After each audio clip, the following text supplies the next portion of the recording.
Hi, I'm Tony from Humpop Gaming, and welcome to the Chain of Responsibility episode in this series of design patterns.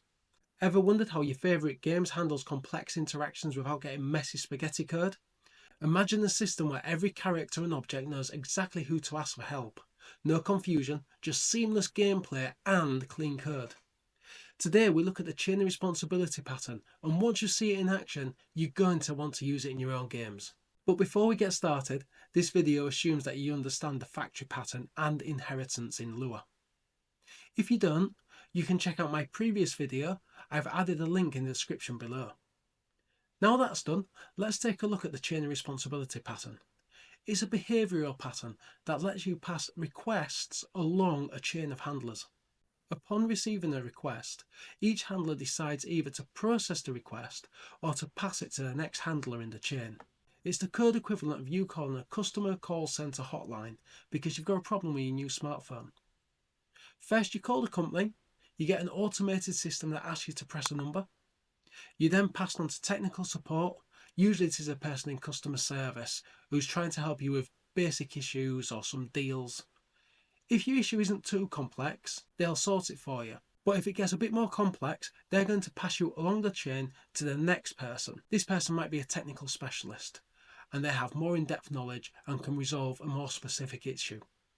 But you may have called them with something that even they can't help with. So it gets passed along again to the next person in the chain of command. Maybe this is the manager. And this person will make the final decision and solve the matter for you. This is the chain of responsibility in real life. But this pattern can also be used for games. For example, quest systems, combat systems, survivals and adventure games. What we're going to do is create an overly simplified implementation of a combat system. So I start by adding some code that you're probably more familiar with seeing. We have a player health variable and a damage delivered variable. Then we have 3 checks. If the damage delivered is 50 or less, then the shield takes the damage. If it's less than 100, then the armor absorbs the damage. And if it's equal to or greater than 100, the player's health is reduced. So here's a quick flowchart to show you essentially what we're trying to achieve with this chain of responsibility here. Now for small games you may get away with something like this, but you're quickly going to realise that it doesn't scale and it's quickly going to become unmaintainable. Just imagine if you want to add additional layers of defence, or think about how it would really look if you implement the real world code that's necessary to implement the damage for a more complex system. And this doesn't even account for the shield taking damage and then passing the rest of the damage given onto the next layer, like you probably would in a real game. Let's see how we can change this to use the chain of responsibility. I'll start by creating a base class. This will manage what should be called and when. We achieve this by configuring the order the child classes will be called by using the set next functionality. Then we're going to have our child classes call the base request handler to call the correct next item in the chain. If there is no next handler, we print a message to the console, or you could just leave it to do nothing. I now add a handle request method.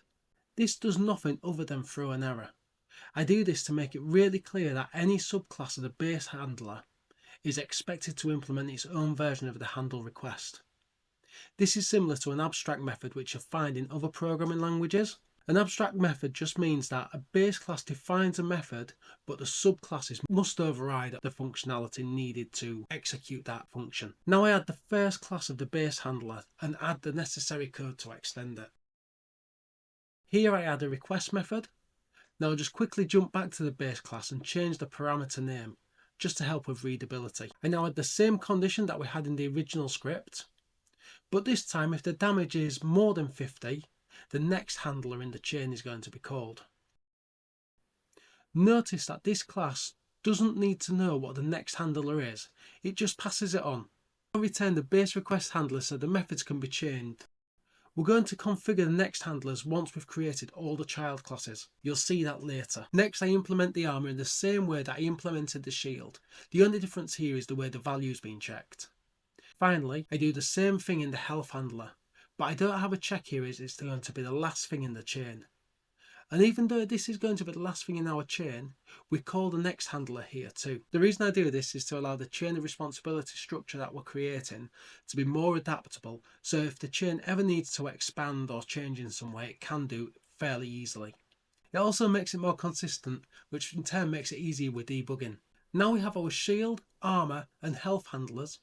We need to make sure that they're called in the right order too. To do this, I use a factory. After requiring all the scripts, I instantiate each one, then define the order in which they're going to be called by using the setNext method.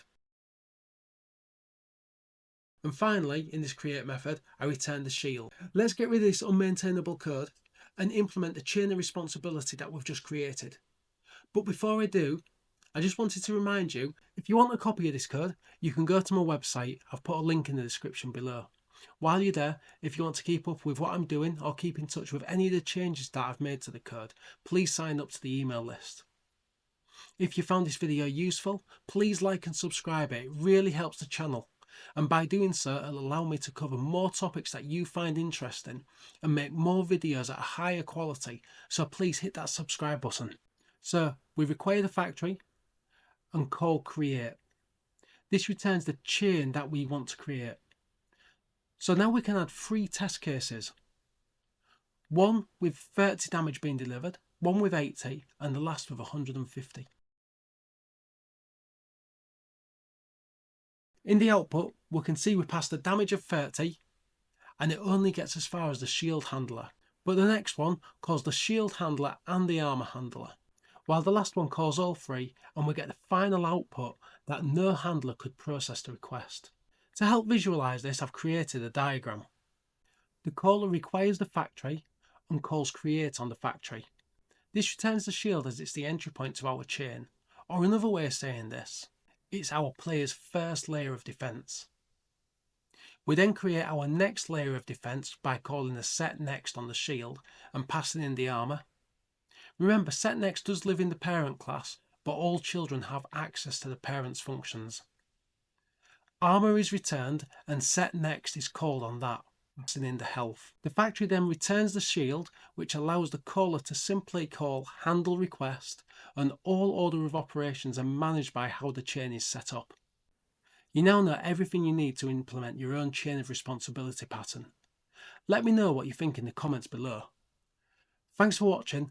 Goodbye.